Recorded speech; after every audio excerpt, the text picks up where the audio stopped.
Des centaines de vaisseaux spatiaux décollent de la surface de la Terre et se dirigent vers Mars. Avance rapide de 7 mois, et cette flotte spatiale est toute proche de la planète rouge.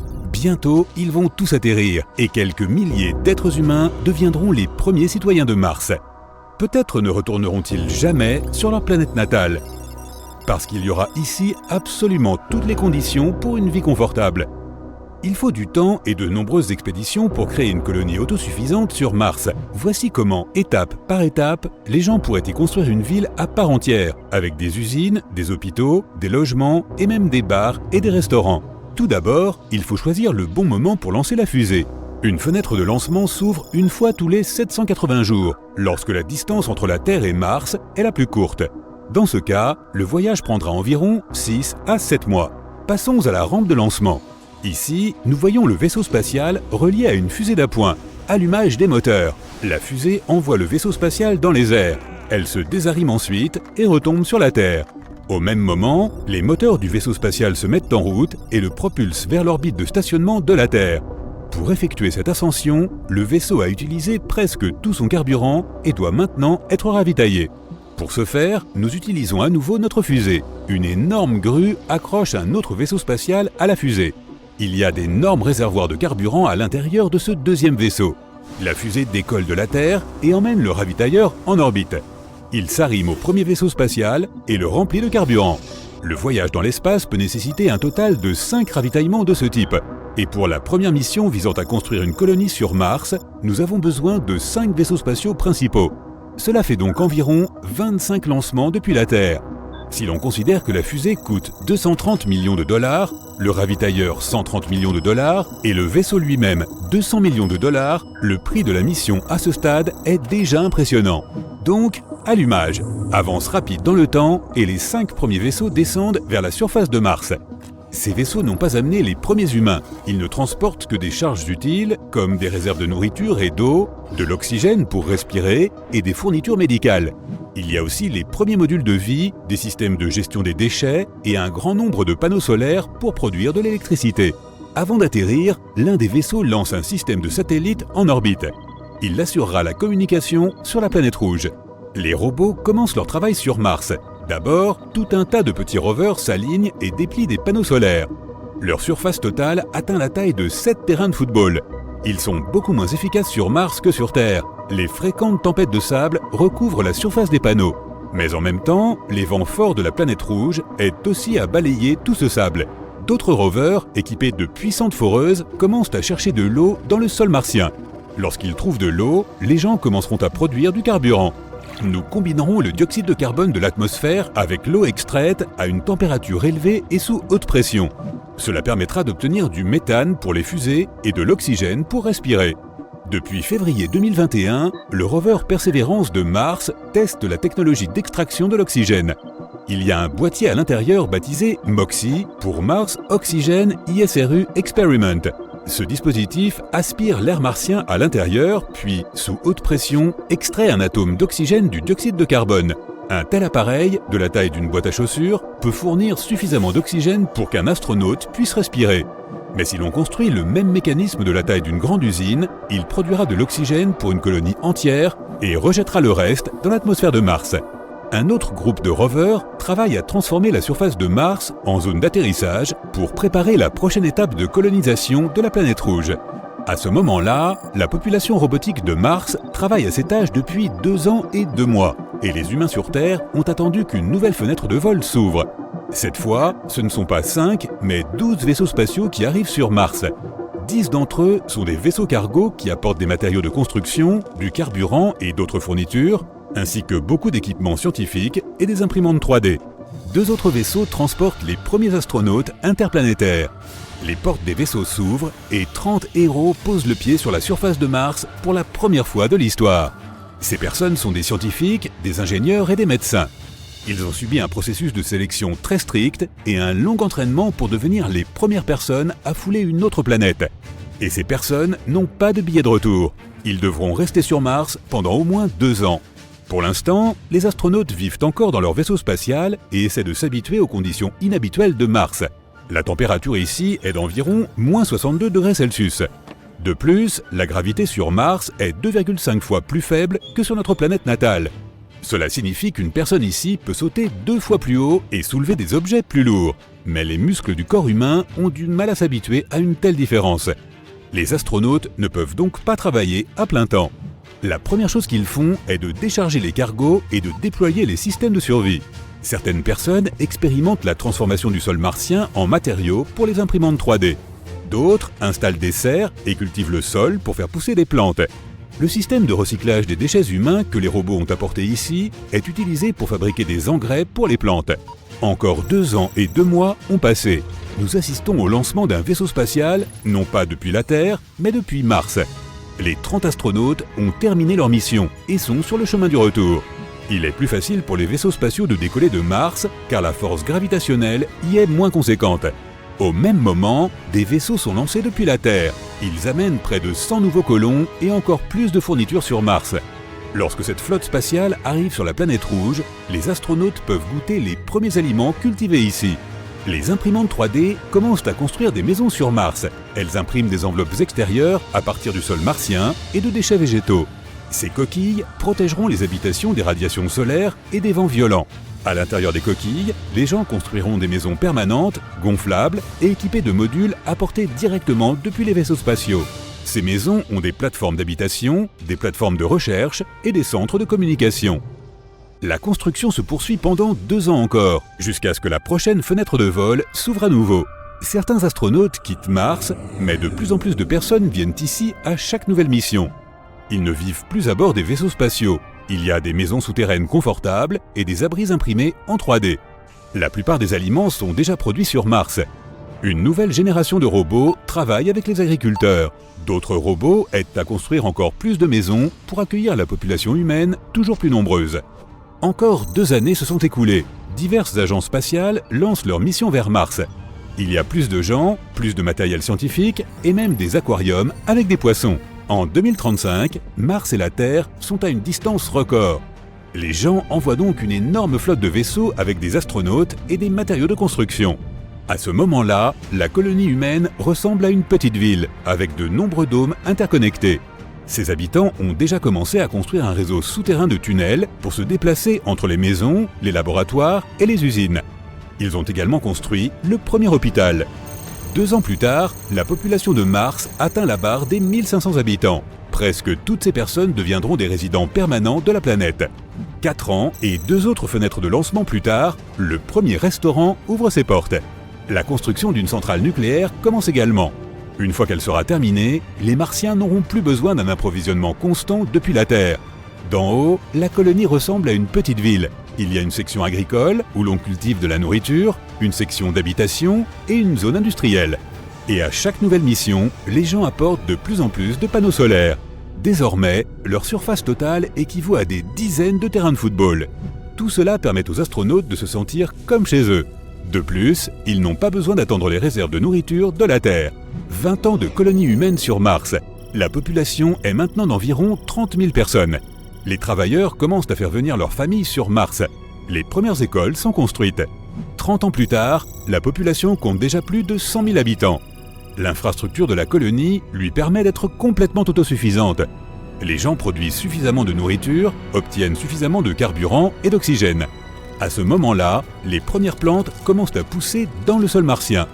Il y a de plus en plus d'oxygène dans l'atmosphère de la planète, les arbres plantés dans les serres y contribuent. Imaginez un monde où le paysage rouge et stérile de Mars est transformé en un verger luxuriant et verdoyant.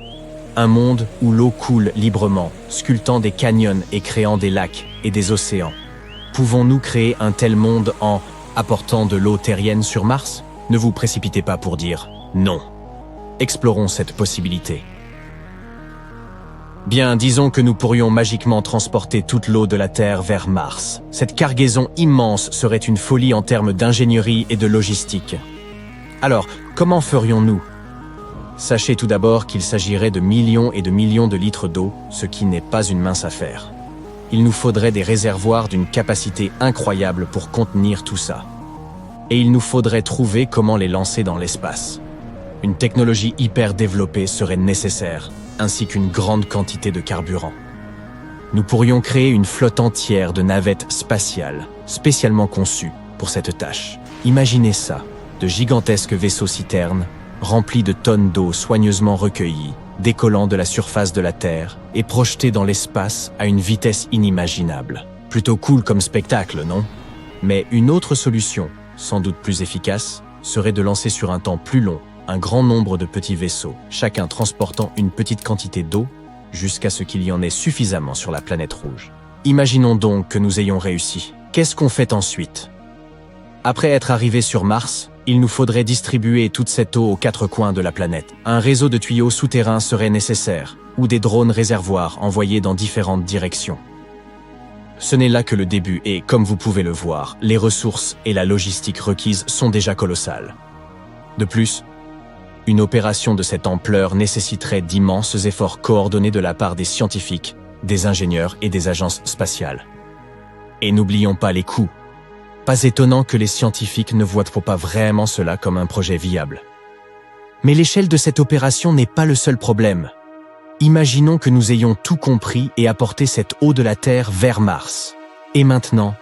Eh bien, croyez-le ou non, ce serait presque complètement inutile. Notre principal défi, ce serait l'atmosphère et le climat actuel de Mars. Mars est un désert sec, avec une atmosphère qui ne représente environ qu'1% de la masse de l'atmosphère terrestre. Du coup, toute cette eau versée à sa surface s'évaporerait très vite. Il serait difficile de créer un environnement stable si tous les lacs s'asséchaient en quelques secondes seulement. Et si l'eau ne s'évaporait pas, alors au contraire, elle se transformerait en glace. La température à la surface de Mars est bien en dessous de zéro. Une atmosphère ténue ne fait qu'aggraver les choses. Un autre défi est le champ magnétique de Mars est très faible, ce qui veut dire qu'elle est peu protégée contre les vents solaires. Les vents solaires sont des flux de particules chargées projetées par le Soleil. Et ils sont plutôt dangereux. Ils pourraient éliminer toute l'eau qu'on aurait déposée sur la planète. De plus, le rayonnement solaire sur Mars est beaucoup plus fort que sur Terre.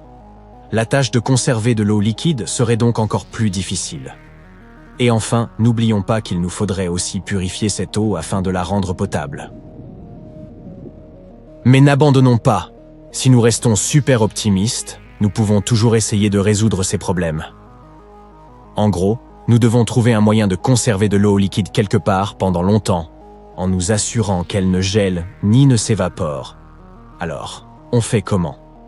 Il y a plusieurs façons de s'y prendre. Premièrement, l'isolation. Nous pourrions envelopper tous nos conteneurs dans des matériaux isolants, dans de la mousse par exemple, ou un matériau réfléchissant qui empêcherait l'eau de geler. Deuxièmement, le chauffage. Nous pourrions utiliser des chauffages et autres appareils pour empêcher la congélation, même des couvertures thermiques. Mais cela nécessiterait beaucoup d'énergie, et ce serait très difficile. Troisièmement, des réservoirs souterrains. Nous pourrions creuser de grands trous et les recouvrir d'un matériau transparent qui laisserait passer la lumière du soleil. Ainsi, notre eau resterait bien au chaud. Quatrièmement, la salinité. Ajouter une petite quantité de sel ou d'autres minéraux dissous dans cette eau peut abaisser son point de congélation. Mais il nous faudrait énormément de sel pour les quantités dont nous parlons. Cette méthode n'est pas très efficace. Et enfin, cinquièmement, une serre. Nous pourrions construire une serre ou une autre structure capable de capturer la chaleur pour créer un environnement semblable à celui de la Terre. Cette option est probablement la meilleure. Après tout, une serre nous permettrait également de faire pousser des plantes et d'autres organismes. Hourra, la vie! Bien, admettons que nous avons découvert un moyen de stocker notre eau sur Mars et de la conserver à l'état liquide. Et maintenant, quel impact cela aurait-il sur Mars? En fait, ce serait formidable. Si nous déversions toute cette eau sur Mars, le climat de ce désert rouge en serait radicalement transformé. Tout d'abord, nous pourrions créer ce qu'on appelle un effet de serre. C'est lorsque les gaz dans l'atmosphère d'une planète retiennent la chaleur, provoquant une augmentation de la température globale. Et oui, c'est plutôt mauvais pour la Terre. Mais pour Mars, dont les températures varient entre 21 degrés Celsius et moins 129 degrés Celsius, ce serait génial. Cela pourrait entraîner un épaississement de l'atmosphère et conduire à la fonte des calottes glaciaires. Ne serait-ce pas incroyable? D'un désert stérile, Mars deviendrait soudain une Terre 2.0. Cela signifie également que l'atmosphère de la planète changerait. Par exemple, les modèles météorologiques. Des nuages se formeraient sur Mars. La pluie commencerait à tomber. Et la pluie, comme nous le savons, fait passer l'eau d'une région à une autre. Ce qui signifie que la végétation serait régulièrement arrosée. Mais tout ça n'est que spéculation. Nous ne pouvons pas être complètement sûrs du type d'impact qu'un transport d'eau sur Mars pourrait avoir sur le climat de la planète. Peut-être que pour créer cet effet de serre, il nous faudrait beaucoup plus d'eau que ce que nous pouvons transporter. Mais si malgré tous ces défis, nous réussissions notre mission et rendions Mars plus chaude et plus humide, la vie y naîtrait-elle ? Malheureusement, c'est très improbable. Oui, l'eau est cruciale au développement de la vie, mais ce n'est pas tout ce dont nous avons besoin. La composition du sol martien n'est pas très favorable à la vie. Il est constitué du régolithe, qui est lui-même essentiellement composé de poussière, de sable et d'autres matériaux qui n'ont pas grand-chose à apporter aux plantes et autres organismes. Théoriquement, nous pourrions terraformer Mars. La terraformation est une modification graduelle d'une planète, un lent processus qui lui permet un jour d'abriter la vie. Mais c'est extrêmement complexe, difficile et coûteux. Et au fait, que deviendrait notre Terre dans cette histoire ? Nous lui avons volé pas mal d'eau, n'est-ce pas ? Du point de vue de la Terre, ce transport d'eau vers Mars nécessiterait une énorme quantité de ressources, de l'énergie, mais aussi différents matériaux. Et la quantité d'eau nécessaire serait littéralement stupéfiante. Une perte aussi importante dans les réserves terriennes aurait un impact significatif sur notre planète, surtout dans les régions où l'eau est déjà rare. Donc, en gros, c'est vraiment une mauvaise idée, peu importe le point de vue. Oui, ça peut sembler intéressant, mais ce n'est pas du tout un projet viable. Cela nécessiterait trop de ressources, trop d'argent, et ça ne vaudrait même pas le coup. C'est pourquoi les scientifiques et les agences spatiales ne prennent pas cette idée au sérieux. En outre, nous avons des objectifs beaucoup plus réalistes et réalisables dans le domaine de l'exploration martienne. Par exemple, nous étudions la géologie, l'atmosphère et la possibilité d'une vie passée ou présente. Nous espérons ainsi trouver des ressources capables de constituer la base de futures explorations humaines. En somme, nous avons encore pas mal de travail avant de pouvoir commencer à envisager sa colonisation. Écoutons donc de près ce que nous disent nos scientifiques. Nous rêvons depuis longtemps d'une vie sur Mars. Non seulement de notre culture de pommes de terre là-bas, mais aussi de toutes les pommes de terre qui auraient pu s'y trouver dans le passé. Y a-t-il déjà eu de la vie sur Mars ? Récemment, des scientifiques ont découvert quelque chose qui pourrait en être la preuve. Voyons de quoi il retourne.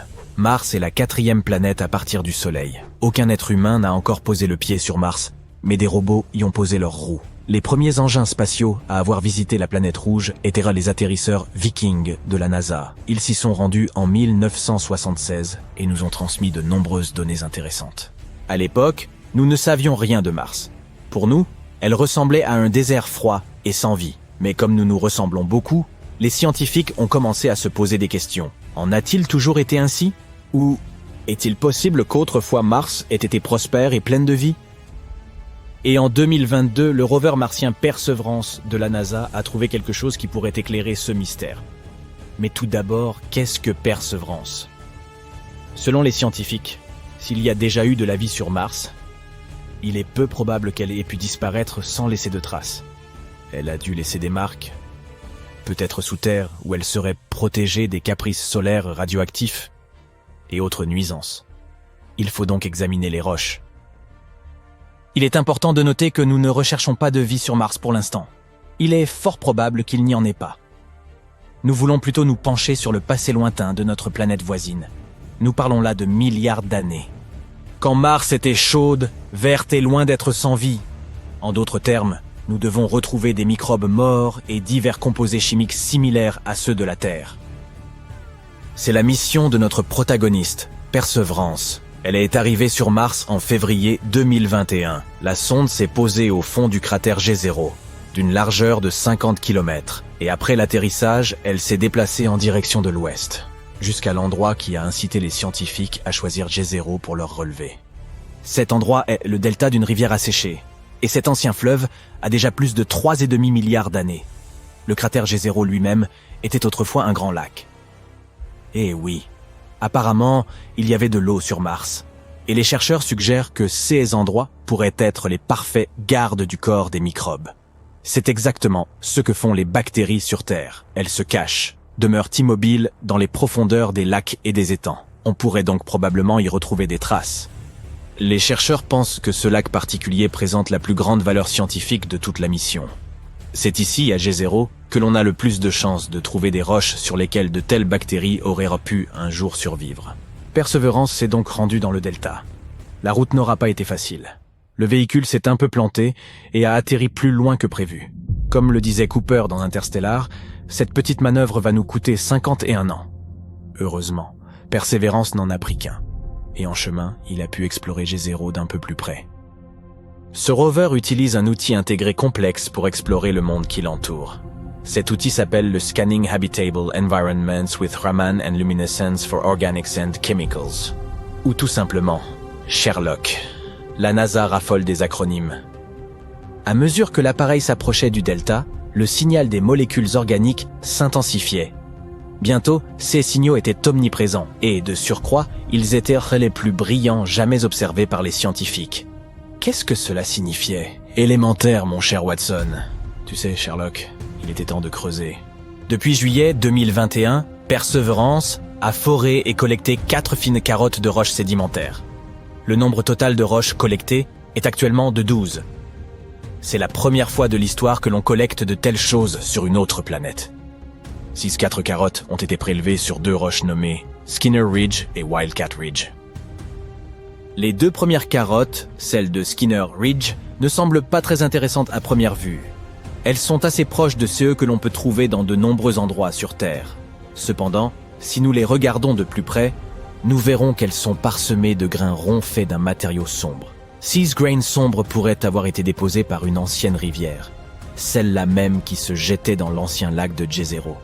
Il est possible que la rivière les ait apportés d'endroits situés à des centaines de kilomètres du cratère. Et ça, c'est plutôt cool, car si nous étudions ces carottes, nous pourrons en apprendre davantage sur les coins même les plus reculés de Mars. Enfin, il n'y a pas de coin sur Mars, mais tu vois le topo. Puis en avril 2022, Perseverance est parvenu dans le delta. Les scientifiques avaient enfin trouvé ceux qu'ils cherchaient.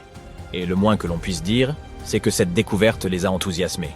Ils ont foré 2 nouvelles carottes, qui contenaient des substances organiques.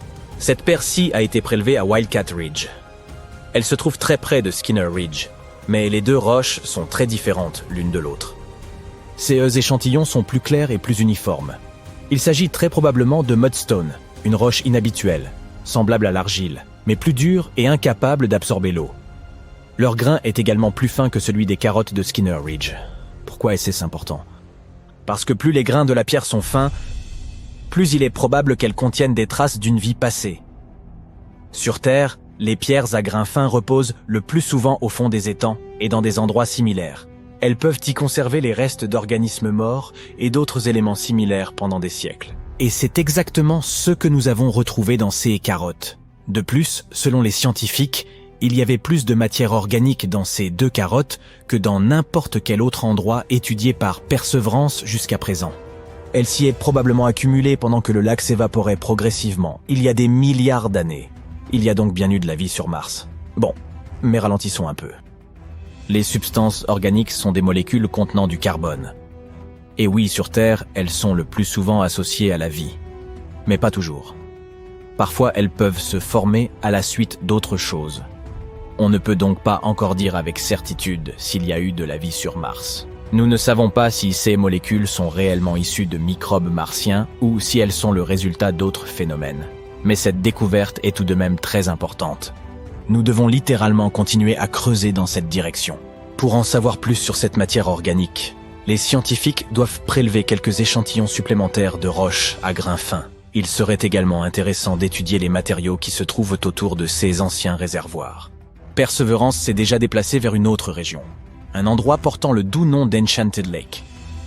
À présent, elle doit y chercher des choses similaires et elle continuera également d'étudier le lac G0. Enfin, Perseverance montera jusqu'au sommet du delta, puis continuera à explorer les sites anciens aux abords du cratère. Quelque temps avant la fin de l'année 2022, Perseverance disposera probablement de 6 échantillons, ou plus de ces carottes martiennes. Malheureusement, ces outils, bien que complexes, sont assez limités, et ces données ne suffiront pas à elles seules à nous donner une image complète. C'est pourquoi la NASA prévoit d'envoyer d'autres engins spatiaux à G0 dans les années à venir. En collaboration avec l'Agence spatiale européenne, elle travaille sur la prochaine mission robotique, baptisée Mars Sample Return. Le nom parle de lui-même. Ces appareils arriveront et emporteront toutes les éprouvettes du vieux prospecteur Perseverance. Ensuite, ces échantillons seront livrés sur Terre, mais pas par la poste. Puis, les scientifiques pourront les analyser dans des laboratoires de pointe. Cependant, tout cela prendra beaucoup de temps. Le lancement de cette mission est prévu pour 2027, 2028, et ces vaisseaux spatiaux ne pourront pas revenir avant 2033. Mais si tout se déroule bien, ce seront les premiers échantillons de l'histoire livrés à la Terre depuis Mars. En d'autres termes, il y a encore matière à rechercher, littéralement. En effet, nous ne connaissons pas encore la véritable portée de CS découverte. Mais c'est pour cela que la mission a été créée, n'est-ce pas? Et qui sait, peut-être que dans quelques années, nous découvrirons enfin la vérité sur ce qui s'est passé sur Mars il y a des milliards d'années. Oh, regarde, des Martiens!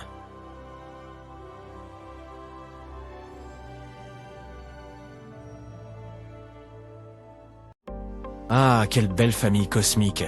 Voici Mars. Je parie que tu l'as déjà rencontré. Ces deux petits bonshommes sont Phobos et Deimos, les petites lunes de Mars. Mais il semble que Mars ne les traite pas comme il se doit. On pense que Phobos et Deimos sont des astéroïdes capturés. Toutefois, en raison de la gravité, Phobos se rapproche progressivement de Mars et l'on prévoit qu'il finira par être détruit par la gravité de la planète dans les 35 millions d'années à venir. Je ne serai plus là à cette période. J'imagine donc qu'il en résultera un anneau de débris autour de Mars, semblable aux anneaux de Saturne. Cependant, ce processus est un phénomène naturel et non pas un acte destructif de la part de Mars. Apparemment, Phobos est en train de se faire détruire par les forces gravitationnelles folles de la planète rouge. Mais ce n'est pas tout. La surface de Phobos est parcourue de sillons parallèles bizarres. On pensait que ces sillons étaient dus à la chute d'un astéroïde. Mais les scientifiques pensent aujourd'hui qu'ils résultent en fait de l'intense gravité de Mars, qui tire la Lune vers le bas. Voilà ce qu'on appelle un voyage mouvementé. Les scientifiques ont l'idée saugrenue que lorsqu'une petite lune, comme Phobos, se rapproche trop d'une grande, comme Mars, elle commence à s'étirer vers cette dernière. C'est ce qu'ils appellent la force de marée. On prévoit que Phobos s'étire tellement qu'il se désagrège. C'est fou, non? Et les débris de la Lune formeront un petit anneau autour de Mars, tout comme les anneaux de Saturne. Certains pensaient que les rayures tigrées de Phobos étaient dues aux forces de marée. Mais cette théorie a été écartée parce que la Lune est trop duveteuse. Mais aujourd'hui, ces chercheurs de génie ont effectué des simulations informatiques et ont découvert qu'il y a probablement une coquille dure sous tout ce duvet qui pourrait créer des sillons à la surface. Mais ne t'inquiète pas, au rythme où va Phobos, il s'écrasera sur Mars dans environ 40 millions d'années. Mais si les forces de marée le déchirent déjà, il pourrait ne pas durer aussi longtemps. Cependant, nous aurons encore l'occasion d'en apprendre davantage sur Phobos. La NASA vient de sélectionner 10 chercheurs de renom, originaires de tous les États-Unis, pour faire partie de l'équipe de travail scientifique de la mission MMX, Martian Moons Exploration de la JAXA, l'agence d'exploration aérospatiale japonaise. En tant que scientifiques participants soutenus par la NASA, ils aideront la JAXA à explorer les deux lunes martiennes, Phobos et Deimos. Ils prévoient même d'atterrir sur Phobos et de prélever un échantillon de sa surface. Le lancement de la mission est prévu pour 2024 et nous mettrons la main sur cet échantillon en 2029. 7 des heureux chercheurs utiliseront les instruments de volume MMX pour mener leurs recherches. Phobos est une véritable bizarrerie. Il ne mesure que 27 km de large et orbite autour de Mars à une distance de 6000 km. Pour être plus précis, c'est bien plus près que la Lune de la Terre, qui met 27 jours à tourner autour de nous. Mais Phobos est dans une spirale de mort vers Mars et tombe lentement vers la surface de la planète à une vitesse de 6 pieds tous les 100 ans. Mais il doit y avoir une raison pour que Mars agisse aussi méchamment, non? Et si c'était par simple vengeance? D'accord, imagine un peu. Mars s'occupe de ses affaires. Elle est chaude et humide comme une jeune Terre. Elle dispose d'un champ magnétique qui la protège des radiations cosmiques et maintient une atmosphère agréable et épaisse. La vie est belle. Mais voilà qu'au moins 20 astéroïdes, chacun de la taille d'un petit pays, viennent s'écraser sur Mars comme dans une gigantesque partie de whack-a-mole cosmique. L'un d'entre eux laisse même un cratère de près de 2000 miles de large.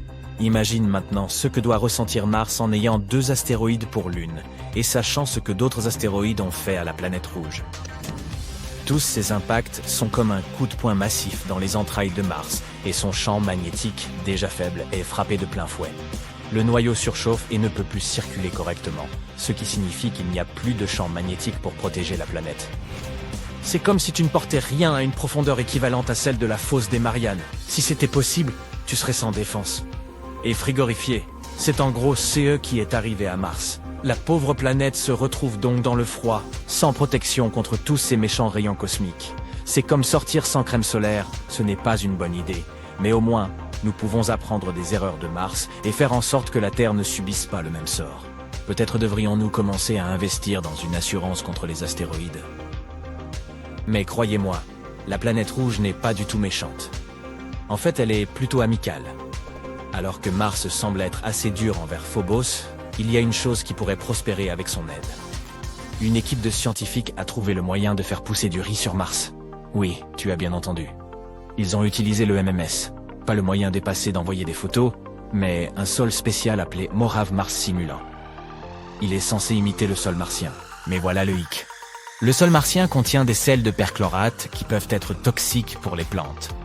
L'équipe a donc cultivé 3 types de riz, un normal et 2 modifiés par des mutations génétiques qui les rendent plus aptes à gérer le stress comme la sécheresse ou la salinité.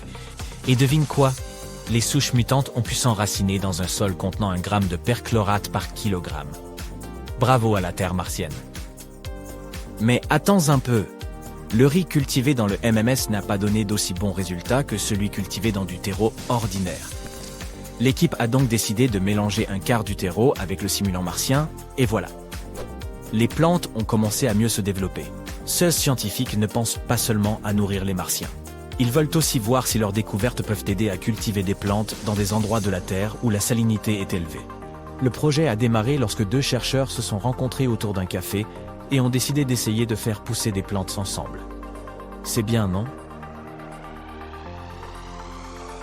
Mais si l'on veut cultiver du riz sur Mars, il faut faire venir des quantités folles d'eau de la Terre, car il n'est pas facile d'étancher la soif de cette plante. Tu as raison. Il faut environ 1700 litres d'eau pour faire pousser une livre de riz. Mais devine quoi ? Des scientifiques ont récemment fait une annonce révolutionnaire lors de la Lunar and Planetary Science Conference au Texas. Ils ont trouvé un glacier relique près de l'équateur de Mars. C'est exact, il y a de la glace d'eau sur Mars, même près de l'équateur. C'est une grande nouvelle qui pourrait signifier qu'il y a encore plus de glace juste sous la surface.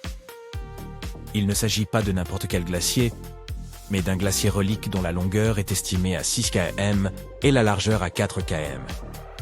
C'est la taille d'une petite ville. Il présente toutes les caractéristiques d'un glacier, y compris les champs de crevasses et les bandes de moraines.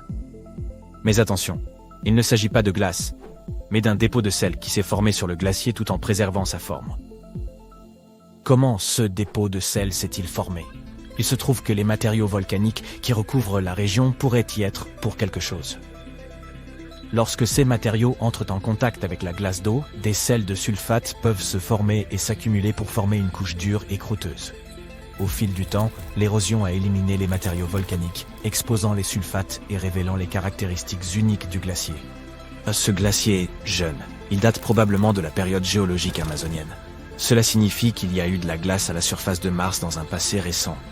Qui sait quels autres secrets glacés Mars cache ? Mais attends un peu. Il y a encore des recherches à faire. Les scientifiques doivent déterminer s'il y a encore de la glace d'eau préservée sous le dépôt de sel ou si elle a entièrement disparu. Et s'il y a encore de la glace d'eau à faible profondeur près de l'équateur, cela pourrait avoir des implications majeures pour l'exploration humaine. Imagine que tu puisses extraire de l'eau du sol dans un endroit plus chaud. Cela changerait la donne. Voyons donc ce que ces scientifiques découvriront d'autre sur notre voisine rouge préférée. Peut-être qu'un jour, nous pourrons même visiter la statue du glacier de sel en personne. À la prochaine. Le sol sous vos pieds est rouge et sec. Il règne un froid glacial. De la poussière couleur rouille flotte dans l'air. Vous faites un pas, puis un autre. Il est difficile de bouger à cause de l'épaisse couche de sable dans laquelle vos pieds s'enfoncent. Vous êtes sur Mars, et vous êtes venu ici après avoir entendu une nouvelle absolument incroyable. De nos jours, la planète rouge, en effet, semble poussiéreuse et desséchée. Mais les chercheurs pensent que ce monde aurait pu être très différent, il y a très longtemps. Ils ont trouvé des traces d'un immense océan qui aurait pu exister à la surface de Mars il y a environ 3,5 milliards d'années. Et cet océan couvrait probablement des centaines de milliers de kilomètres carrés. Tout a commencé par de nombreuses images prises par satellite de la surface de la planète rouge. Elles ont été prises sous différents angles. En conséquence, les chercheurs ont réussi à dresser une carte en relief de la zone. Ils ont cartographié plus de 6000 km de formations spécifiques, qui avaient très probablement été sculptées par des rivières.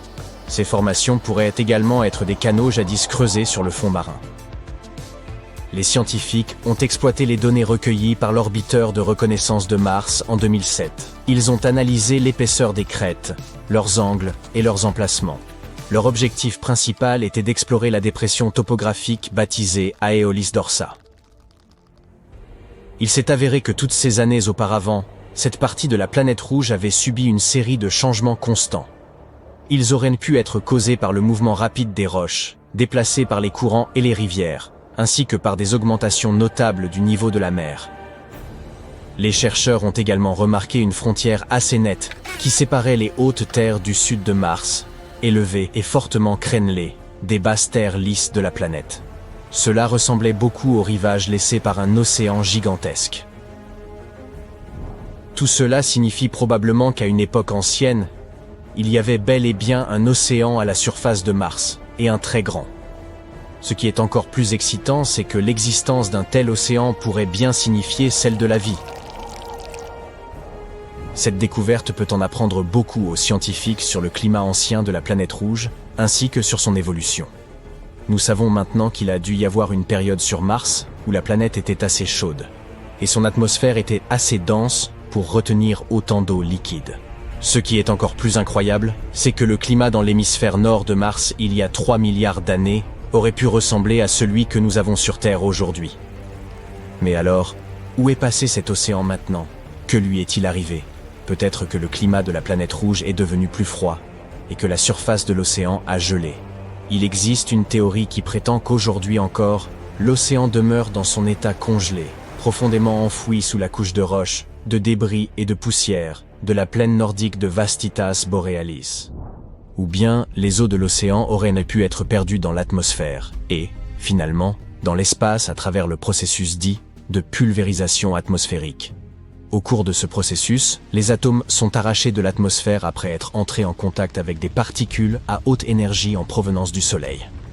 Quoi qu'il en soit, la théorie d'un océan qui aurait autrefois couvert une grande partie de l'hémisphère nord de Mars n'a pas encore été confirmée.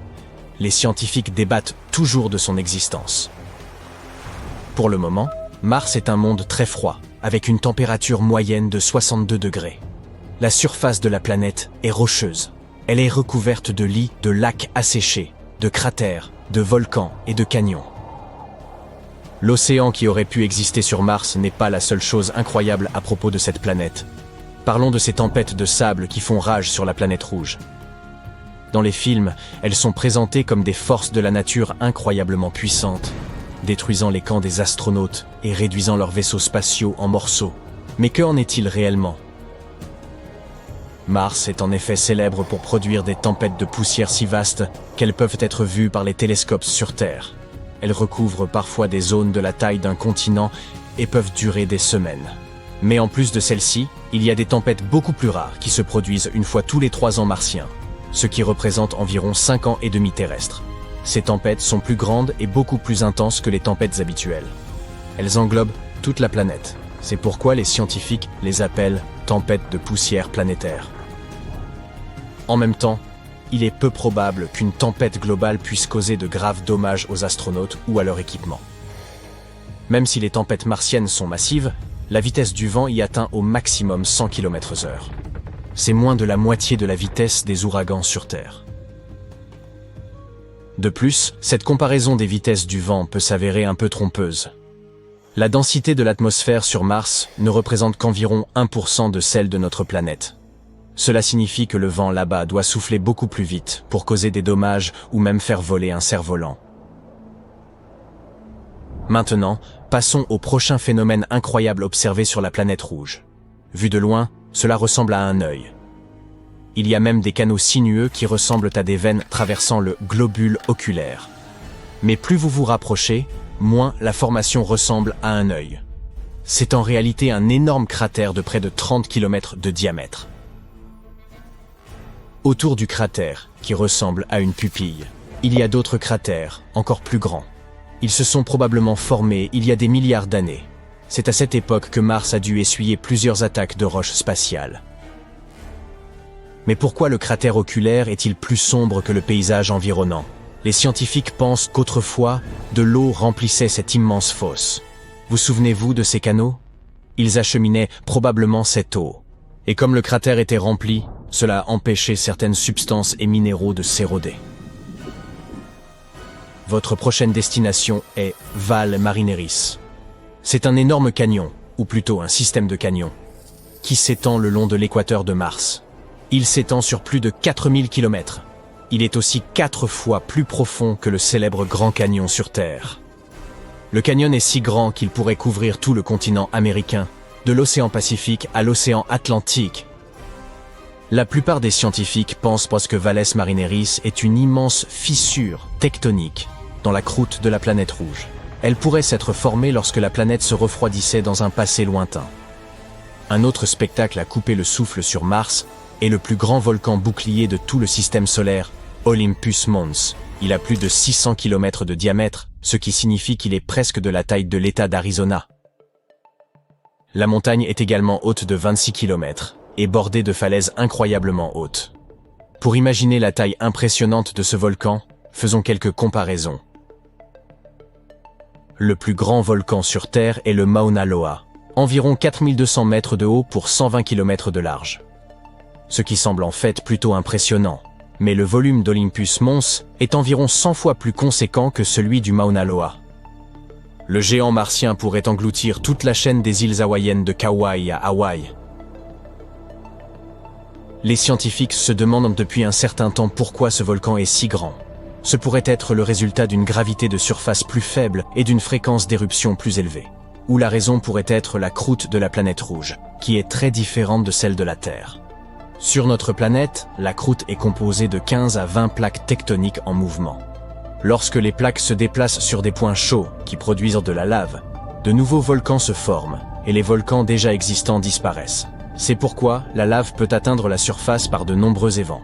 Mais sur Mars, la croûte n'est pas divisée en plaques tectoniques comme sur Terre. Et la lave n'a rien d'autre à faire que de s'accumuler dans un très grand volcan. Maintenant, si vous visitiez Mars et décidiez de faire une promenade en soirée, vous assisteriez à un phénomène étrange. Il se produit sur la planète rouge, après le coucher du soleil, lorsque les températures tombent en dessous de 62 degrés. Une lueur étrange et mystérieuse se propage alors dans le ciel martien. Malheureusement, sans équipement spécial, vous ne pourriez pas observer cette douce lueur. Visible uniquement en lumière ultraviolette, cette lueur nocturne est le résultat de réactions chimiques qui se produisent à des dizaines de kilomètres au-dessus de la surface de la planète rouge. Mars est une planète aride, rocheuse et stérile. Il est difficile d'imaginer qu'il fut un temps où la planète rouge aurait pu avoir un paysage similaire au nôtre. Mais les scientifiques pensent que c'était le cas il y a des millions d'années et que Mars abritait alors de vastes océans d'eau liquide. Début 2021, la NASA a envoyé son rover le plus avancé sur la planète rouge. Sa mission est de rechercher tous les signes de vie microbienne qui puissent suggérer le passé de cette planète. Ils ont nommé le rover Persévérance, ou Percy pour faire court. Même l'atterrissage initial de Percy sur Mars a été une avancée scientifique.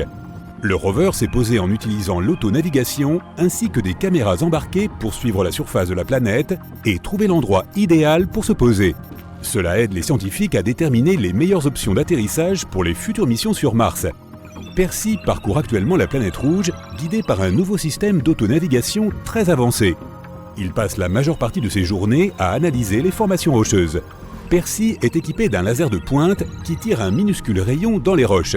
Le laser crée un plasma à partir des échantillons rocheux. Ensuite, le spectrographe embarqué de Percy analyse le plasma pour identifier la composition chimique de la roche. Deux des découvertes les plus importantes de Percy jusqu'à présent sont des roches qui ont été surnommées Maz et Yigo.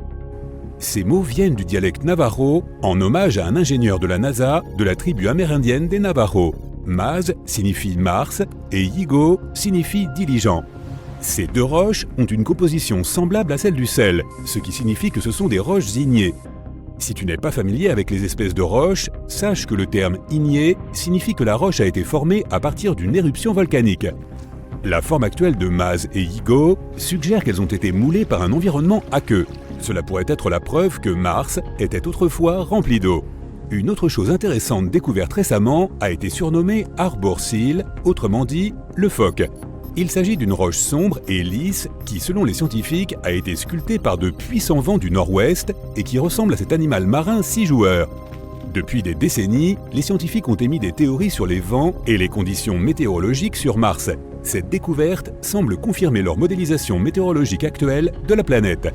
Percy a renvoyé plus de 20 000 images depuis son arrivée sur Mars en février, y compris un selfie qui a mis Internet en émoi.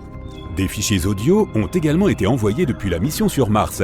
Pour la toute première fois, nous pouvons écouter les sons ambiants sinistres des vents extraterrestres sur le paysage martien. Tout cela grâce au microphone embarqué du rover. Pour la toute première fois également, de l'oxygène a été produit à l'aide de la technologie humaine sur une autre planète. À l'intérieur de Percy se trouve une boîte plaquée d'or de la même taille qu'une batterie de voiture. C'est l'unité MOXIE. MOXIE est l'acronyme de Mars Oxygen In Situ Resource Utilization Experiment. Oui, c'est un peu long à dire. L'atmosphère de Mars est composée à 95% de dioxyde de carbone. L'unité MOXIE diffuse le dioxyde de carbone et grâce à un processus chimique complexe, le transforme en oxygène. L'unité a produit une quantité modeste, mais tout de même historique, de 5 grammes d'oxygène.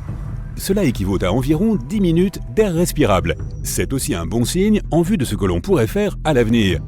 Qui sait, peut-être qu'un jour MOXIE pourra produire suffisamment d'oxygène pour alimenter une colonie humaine sur Mars.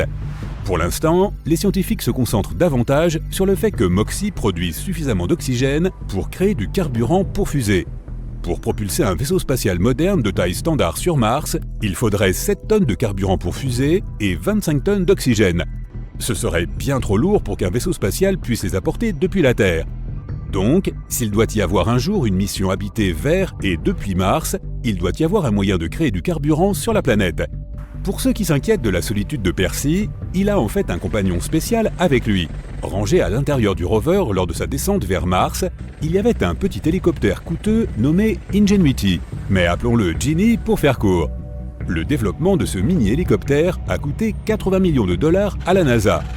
Mais chaque centime en a valu la peine, car Genie est entré dans l'histoire en effectuant le premier vol de drone motorisé sur un autre monde. Genie a été un exploit scientifique, car les ingénieurs ont d'abord lutté pour concevoir un hélicoptère assez petit pour être rangé dans un rover interplanétaire, mais assez puissant pour s'envoler depuis une autre planète. Après le succès de Genie, les scientifiques collectent maintenant les données de cet hélicoptère unique en son genre pour aider à la conception de micro-drones intelligents ici sur Terre. L'hélicoptère est utilisé pour explorer les terrains qui ne conviennent pas au rover. Genie plane au-dessus du paysage martien afin de collecter des données et prendre des photos aériennes à renvoyer sur Terre. Genie est alimenté par des panneaux solaires situés au-dessus des pales du rotor. Les scientifiques craignaient que les panneaux ne soient recouverts d'une épaisse couche de poussière martienne et que l'hélicoptère ne soit plus alimenté. Heureusement, le flux d'air provenant des pales nettoie automatiquement les panneaux solaires de Genie. À l'intérieur de ces mécanismes, Genie transporte un petit morceau de tissu de la taille d'un timbre-poste provenant de l'avion historique de 1903 des frères Wright. C'est un hommage aux pionniers de l'aviation. Le rover Curiosity a atterri pour la première fois sur Mars en 2012 et erre sur la planète rouge depuis plus de 12 ans. Curiosity n'a pas été conçu pour détecter la vie comme l'a été Perseverance, mais plutôt pour déterminer si Mars possède les éléments nécessaires au développement de la vie. Cela comprend des éléments comme de l'eau liquide, du carbone et des sources d'énergie. Curiosity a trouvé un site que les scientifiques ont appelé la baie de Yellowknife. Ce site abritait autrefois un lac. Le rover a découvert des minéraux laissés par les eaux, montrant que l'eau du lac n'était ni trop acide ni trop salée. Elle aurait eu un pH équilibré. Du carbone, de l'azote et d'autres éléments qui pourraient potentiellement soutenir la vie ont tous été trouvés dans le cratère de l'ancien lac. Et le plus important, c'est que Curiosity a trouvé des sources d'énergie potentielles pour la vie microbienne. Alors peut-être qu'il pourrait bien y avoir une vie sur Mars après tout. Curiosity est entré dans l'histoire en étant le premier rover martien à être témoin et à mesurer une tempête de poussière à l'échelle planétaire. Tout comme sur Terre, le vent souffle constamment sur Mars et érode les couches géologiques. Cela crée beaucoup de poussière qui finit par former de gros nuages. Les nuages de poussière absorbent la lumière du soleil et se réchauffent, ce qui rend les vents plus intenses. Sans pluie ni océan, les nuages deviennent parfois si gros qu'ils enveloppent toute la planète et créent une tempête de poussière géante. En 2018, Curiosity a assisté à l'une de ces grandes tempêtes depuis la surface martienne. Il a constaté que la lumière du soleil sur la planète avait diminué de 97% et que de nombreuses grandes dunes de sable avaient été laissées derrière lui. Curiosity a passé plus de 10 ans à mesurer les radiations de l'environnement martien. Cela permet aux scientifiques de déterminer si les humains peuvent visiter la planète rouge en toute sécurité sans être irradiés. Jusqu'à présent, les nouvelles sont encourageantes et les niveaux de radiation de Mars sont comparables à ceux que connaissent les astronautes à bord de la Station spatiale internationale. Cela signifie que les astronautes pourraient endurer un aller-retour de longue durée sans avoir à trop s'inquiéter des radiations. Mars abrite le plus grand volcan du système solaire, Olympus Mons. Ce volcan géant mesure 22,5 km de haut, soit environ 2,5 fois la taille du mont Everest. Le volcan s'est formé il y a des millions d'années, à une époque où Mars était rempli d'innombrables volcans, crachant de la lave en fusion sur la surface de la planète. Olympus Mons est un volcan bouclier, donc plutôt que de cracher violemment de la lave et des flammes dans les airs, la lave s'écoulait lentement le long des parois du volcan. C'est ce qui lui donne son aspect bas et trapu et une pente moyenne de seulement 5%. Âgé de seulement quelques millions d'années, Olympus Mons est encore un volcan assez jeune. Pour cette raison, les scientifiques pensent qu'il pourrait potentiellement être encore actif. Il pourrait donc entrer en éruption à un moment donné dans le futur. Le rover Curiosity ne se contente pas d'observer la géologie locale, il prend aussi note de ce qui se passe dans le ciel. En mars 2021, il a capturé ces couleurs chatoyantes et iridescentes dans le ciel, appelées nuages nacrés. Ce phénomène coloré se produit généralement peu de temps après la formation des nuages, lorsque toutes les particules du nuage ont une taille presque identique. Des millions de personnes dans le monde entier sortent dans les rues et sur les toits pour observer cet étonnant phénomène cosmique. Une autre planète, juste à côté de la Lune, grosse et rouge. Au début, tout le monde est excité. Mars qui sort de nulle part a un effet étrange sur l'humanité. Tout comme la Lune peut affecter l'état psychologique et physique de certaines personnes, la visite inattendue de Mars amène les gens à se comporter de façon assez étrange. Chaque nuit, le ciel est éclairé par la lumière blanche de la Lune et la lueur rouge de Mars. Beaucoup de gens ressentent une sorte d'insomnie instantanée. Certains arrêtent même de boire du café car ils ne se sentent plus fatigués. Mars fait ressortir l'énergie, voire même un peu de sauvagerie chez les gens. Elle les fait rire davantage et rend même quelques pauvres gens fous. Ils commencent à sortir de chez eux plus souvent et à profiter de ce ciel nocturne inhabituel. Quelques jours plus tard, tout le monde peut voir ce qui se passe. Mars grossit. Les scientifiques annoncent que la planète rouge se dirige lentement vers la Terre. La collision est inévitable. Les Terriens n'ont plus que quelques années à vivre. Il y a quelques mois, un énorme astéroïde s'est écrasé sur la planète rouge avec une telle force que Mars a tout simplement quitté son orbite et s'est mis à dériver. La probabilité que Mars se rapproche de la Terre a toujours été assez élevée. Après environ 3 secondes d'annonce, la nouvelle est devenue virale et la panique s'est installée. La situation est de plus en plus grave. Plus Mars se rapproche, plus cela affecte les gens sur le plan physique. Des centaines de vidéos apparaissent montrant des simulations de collision entre Mars et la Terre et il n'y a jamais de happy end. Tu veux voir ce qui va se passer ? Demande une célèbre blogueuse à ses abonnés. La Terre est presque entièrement recouverte d'eau et Mars n'est que poussière, sable et roches. Puis elle place une énorme pastèque au milieu de sa chambre. Du coin opposé, elle lance une boule de bowling vers le fruit et c'est un strike. Mars semble presque de la même taille que la Lune à présent. Elle est sur le point d'entrer dans l'orbite de cette dernière et elle affecte le champ magnétique de la Terre. Inondations, ouragans, tsunamis, orages puissants, c'est de pire en pire. Les animaux deviennent fous, les oiseaux ne migrent plus vers le sud, les aurores, autrefois polaires, apparaissent dans les Caraïbes. L'économie n'encaisse pas si bien la nouvelle, les gens cessent de se rendre au travail. Pourquoi continuer à travailler? Ils veulent juste s'amuser et être avec leurs proches. Il y a assez de ressources sur la planète pour tenir jusqu'à la catastrophe. Alors, personne n'essaie de régler les problèmes de la Terre. Les vêtements, la nourriture, les voitures, les yachts, tout perd sa valeur et devient gratuit. Chaque jour, d'énormes fêtes de rue apparaissent dans le monde entier. Les gens décident de vivre leurs derniers mois dans la paix et l'harmonie. La catastrophe mondiale unit l'humanité comme jamais auparavant. Pour partir en fanfare, les terriens s'associent pour organiser un énorme concert de rock. La géante rouge qui détruit notre belle planète bleue. Oui, le rock'n'roll est la bande-son parfaite. Il y a juste assez de temps pour manger, danser, faire la fête et écouter de la bonne musique. D'immenses scènes sont installées partout sur la planète. C'est le dernier concert de chaque musicien. Pendant toute cette préparation, l'espoir apparaît soudainement. Les scientifiques ont calculé tous les événements qui se produiront lorsque Mars s'écrasera sur la Terre. Et ils ont un plan simple. Heureusement, les humains avaient déjà prévu de se rendre sur Mars, si bien qu'ils avaient commencé à construire des vaisseaux spatiaux depuis des années. Les gens n'auront pas le temps de se rendre sur une autre planète avant la collision. Mais ils pourront attendre la catastrophe juste en dehors de l'orbite de la Terre. Tu pourras t'asseoir dans une station spatiale, grignoter du popcorn, te détendre et profiter du spectacle.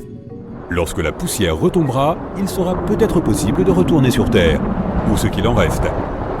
Après avoir pris connaissance de ce plan, les gens commencent à travailler nuit et jour pour terminer les vaisseaux, tout le monde participe. Il reste encore 2 ans avant le grand jour. Les immenses scènes de concert sont transformées en d'autres stations spatiales. Mars donne maintenant plus d'énergie aux gens et grâce à un incroyable travail d'équipe, les gens parviennent à créer des milliers de stations en quelques mois seulement. Voilà ce qui arrive lorsque 7 milliards de personnes travaillent ensemble. Fermiers, kinésithérapeutes, cuisiniers, ingénieurs, athlètes, comptables, tout le monde travaille de concert. Mars est maintenant plus proche de nous que la Lune. La géante rouge bloque le Soleil et notre planète est plongée dans l'obscurité. Il ne reste plus que quelques jours. Les gens travaillent comme des fourmis dans une colonie massive, mettant la touche finale à plusieurs centaines de milliers de stations spatiales. Il faut 4 jours entiers pour que tout le monde monte à bord. Sans compter le chargement des données essentielles, animaux, poissons, graines, plantes, légumes, fruits, jeux vidéo. La géante rouge doit entrer dans l'orbite de la Terre dans quelques jours. C'est à ce moment-là qu'elle prendra vraiment de la vitesse. Mars fait seulement un peu plus de la moitié de la taille de la Terre, mais dans le ciel, elle semble infiniment grosse. Les vaisseaux commencent à décoller. Les gens jettent un dernier coup d'œil autour d'eux, mémorisant chaque centimètre carré. Dans quelques heures, tout va changer pour toujours. Les stations s'envolent suffisamment loin pour sortir de l'orbite. 2 mondes qui entrent en collision devraient quand même avoir une bande-son. Les rockstars de chaque vaisseau organisent un festival de musique de l'espace. Au son impressionnant du hard rock, Mars entre dans l'atmosphère de la Terre et brûle une fine couche de sa propre surface. Cela libère une quantité incroyable d'énergie. Elle devient de plus en plus rapide et s'écrase dans l'océan Pacifique. Le souffle d'une énorme explosion balaie la planète entière. Tout est illuminé par les flammes et tout le monde sur les vaisseaux doit mettre des lunettes de soleil pour ne pas être aveuglé. Notre planète bleue est en train de se transformer en une boule incandescente. La poussière de Mars se mélange à l'eau de la Terre. La force de l'impact traverse la croûte terrestre jusqu'au magma liquide et chaud. Des centaines de morceaux de Mars, dont certains ont la taille de pays entiers, flottent en quelque sorte dans l'atmosphère. La collision génère tellement d'énergie que tous les océans bouillonnent et s'évaporent. Des mers et des rivières de métal fondu se répandent maintenant sur toute la Terre. Des jours, des semaines, des mois passent. Une ceinture composée de fragments de Mars se forme autour de la Terre, comme une version ardente des anneaux de Saturne. Il faudra beaucoup de temps avant de pouvoir atterrir en toute sécurité. Mais l'humanité ne peut pas rester en vie sur les vaisseaux pendant tout ce temps. La nourriture, l'eau et l'oxygène seront épuisés au bout de quelques années. Mais les scientifiques ont déjà un plan. Les vaisseaux actionnent un interrupteur et deviennent d'immenses chambres cryogéniques. Les vaisseaux sont équipés de panneaux énergétiques et la Terre brûlante dégage beaucoup d'énergie. largement assez pour faire fonctionner les vaisseaux pendant que tout le monde à bord fait une sieste de quelques milliers d'années. Dès que la planète se refroidira, les humains se réveilleront. Des centaines de milliers d'années passent. Un jour, des alarmes se déclenchent simultanément sur tous les vaisseaux. Les gens se réveillent lentement. Leurs corps sont épuisés, mais après quelques milliards de tasses de café, tout le monde est prêt à partir. Sur Terre, de nouveaux continents devraient s'être formés et l'atmosphère est très probablement différente. La planète a peut-être perdu son orbite d'origine, elle tourne donc à un angle différent. Les saisons telles que nous les connaissons ont disparu. Toute l'eau sur Terre s'est évaporée dans les premières heures. Mais il y avait d'énormes glaciers sur Mars, qui ont peut-être fondu lors de l'impact. Mars a peut-être partagé son eau avec notre planète. Les nuages de poussière et de saleté devraient être retombés maintenant, et le sol devrait être assez fertile pour faire pousser des choses. Tout ce magma a probablement craché un tas de minéraux et de composés chimiques utiles. Cela va être difficile, mais l'humanité doit d'une manière ou d'une autre s'adapter à la nouvelle Terre. Les gens sont prêts à tout. Tous les terriens courent vers les fenêtres les plus proches pour voir à quoi ressemble leur planète bien-aimée après tous ces siècles. Mais où est-elle? Les gens se tordent le cou, regardent la zone vide où se trouvait la Terre. L'impact de Mars a été si fort qu'il a poussé la Terre hors de son orbite autour du Soleil, et elle a disparu. Super, qu'est-ce qu'on va faire maintenant? Un type barbu attrape une guitare et dit « On n'a plus qu'à jouer ». Quelque chose s'approche de la surface de la planète. Il s'agit d'une boule de feu qui se rapproche de plus en plus à une vitesse phénoménale. Bientôt, il devient évident que la collision est inévitable. Bam! L'impact laisse un énorme cratère. Il vaporise des milliers de kilomètres cubes de roches solides. Et il déclenche une série de terribles catastrophes naturelles. Oui, je sais ce que tu te dis. Tu crois que je parle de la collision cataclysmique qui s'est produite il y a environ 66 millions d'années sur Terre. Tu sais, celle qui est responsable de l'extinction de la plupart des dinosaures et des 3/4 des autres formes de vie du globe. Mais non, la catastrophe dont je parle s'est produite sur une autre planète. Les scientifiques pensent que notre prochaine voisine, Mars, a connu la même catastrophe que la Terre. Cela se serait passé il y a environ 3,4 milliards d'années. La collision d'un astéroïde pourrait ainsi avoir provoqué un méga tsunami sur la planète rouge, semblable à celui provoqué par l'impact de Chicxulub sur notre Terre. Les chercheurs ont identifié un cratère d'impact sur Mars qui a probablement été laissé par la collision d'une comète ou d'un astéroïde avec sa surface. Ce corps spatial s'est vraisemblablement écrasé dans un océan situé dans les basses terres du nord de la planète Mars. L'impact a été si puissant qu'il a provoqué un immense raz-de-marée. Avant les études les plus récentes, l'emplacement exact de ce cratère n'avait pas encore été vérifié. Il n'était que théorique. Pour le confirmer, une équipe d'astronomes a simulé l'impact d'une comète ou d'un astéroïde dans la zone où ils supposaient que se trouvait le cratère. Ils ont même baptisé celui-ci Pôle. Pôle mesure 109 km de diamètre et se trouve dans une région située à près de 120 mètres sous le niveau supposé de la mer. En tout état de cause, ces simulations ont généré plusieurs cratères de la même taille que Pôle. L'une de ces modélisations tend même à prouver que ce cratère aurait été laissé par un astéroïde de 8 km de large, qui aurait rencontré une forte résistance au sol. Une autre simulation a montré que le cratère pourrait avoir été causé par un astéroïde un peu plus petit et qui aurait rencontré une résistance au sol plus faible. Mais d'après les deux schémas, le cratère d'impact aurait eu un diamètre de près de 112 km. Et le méga tsunami provoqué par la collision se serait propagé jusqu'à 1450 km du point d'impact. Ces simulations ont également aidé les scientifiques à estimer la hauteur du tsunami. Il mesurait environ 250 mètres de haut, soit presque autant que la Tour Eiffel.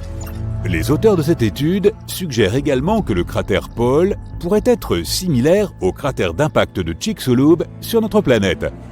La météorite de Chicxulub, telle que nous la connaissons aujourd'hui, proviendrait des confins du système solaire. Ce corps spatial mesurait au moins 10 km de diamètre et il s'est écrasé dans les eaux peu profondes de la péninsule du Yucatan. Cette collision a été si puissante qu'elle a laissé sa marque sur toute la surface de notre planète.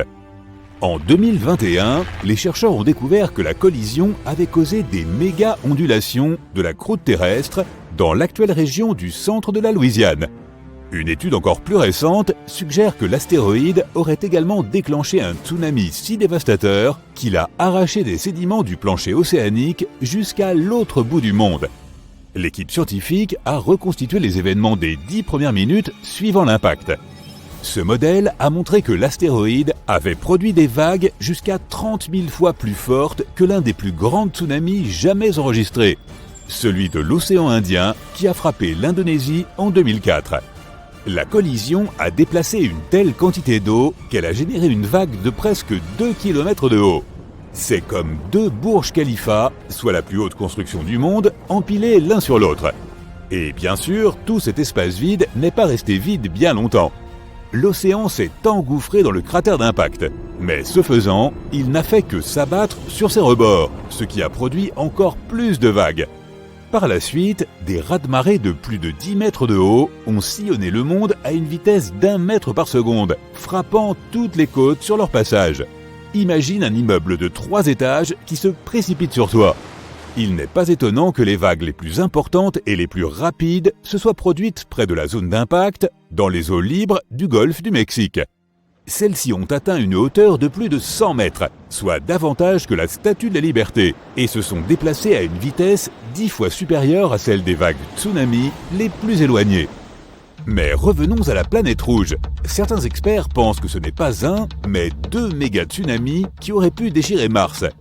Ils pourraient avoir été déclenchés par 2 impacts de météorites qui se seraient produits à plusieurs millions d'années d'intervalle. Entre ces 2 collisions, Mars a connu une période de changement climatique, en conséquence de quoi l'eau liquide à sa surface s'est transformée en glace. En d'autres termes, le premier impact d'astéroïde a probablement entraîné des vagues d'eau liquide. Quant au second tsunami, il aura probablement été constitué d'éclats de glace. Par ailleurs, le plus gros astéroïde à avoir jamais percuté la Terre ne serait peut-être pas celui qui a mis fin à l'existence des dinosaures. Une collision beaucoup plus dévastatrice s'est probablement produite il y a environ 3,5 milliards d'années. De nouvelles preuves découvertes par les scientifiques dans le nord-ouest de l'Australie suggèrent que l'astéroïde dont nous parlons avait un diamètre de 20 à 30 km. Il aurait heurté la Terre à une vitesse phénoménale, libérant une inimaginable quantité d'énergie. Voilà qui prête à réflexion. Et si une chose pareille se produisait de nos jours ? Plus de 30 000 objets qui tournent autour de la Terre en ce moment même pourraient potentiellement s'écraser sur notre planète.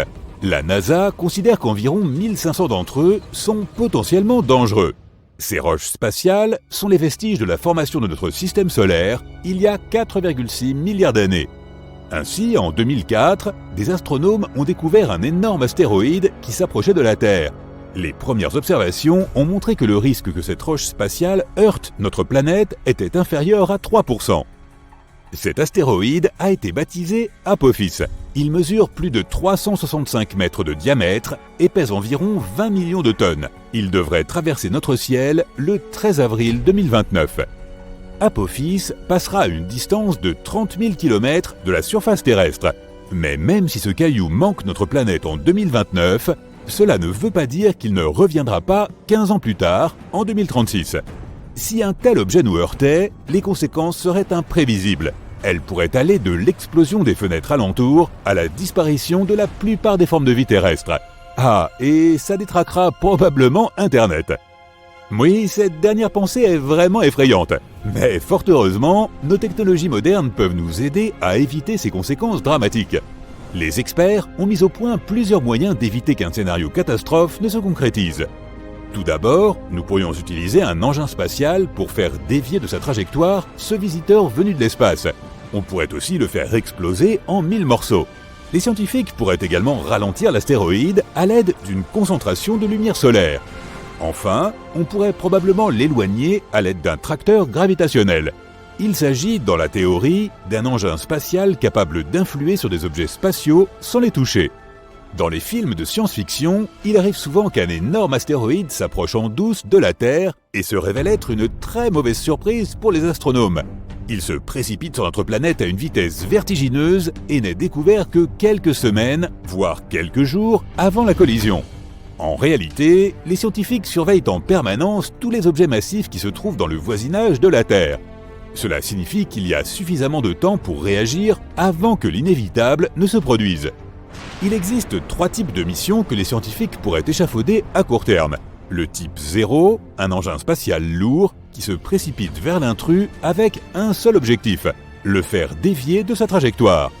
Dans un pareil cas, les astronomes doivent s'appuyer sur les informations déjà disponibles. La mission de type 1 implique une sorte d'éclaireur. Il serait d'abord envoyé pour obtenir des informations plus précises sur cette roche spatiale. Ce n'est qu'ensuite que l'engin principal serait lancé. Avec des informations plus détaillées, son voyage n'en sera que plus fructueux. Si les scientifiques choisissent la mission de type 2, ils enverront simultanément un éclaireur et un petit engin spatial. Ce dernier dévierait légèrement l'astéroïde de sa trajectoire et l'éclaireur recueillerait ensuite toutes les informations nécessaires. Sur la base de ces données, l'engin spatial terminerait son travail par une seconde poussée plus précise de l'astéroïde. Si aucune de ces méthodes ne fonctionne, on pourrait essayer de se réfugier sous terre ou même de construire des abris au fond de l'océan. Mais dans un pareil cas, il faudrait trouver des sources d'énergie qui nous permettent de survivre pendant au moins plusieurs décennies. En outre, il nous faudrait créer un système de survie capable de nous approvisionner en air et en eau douce.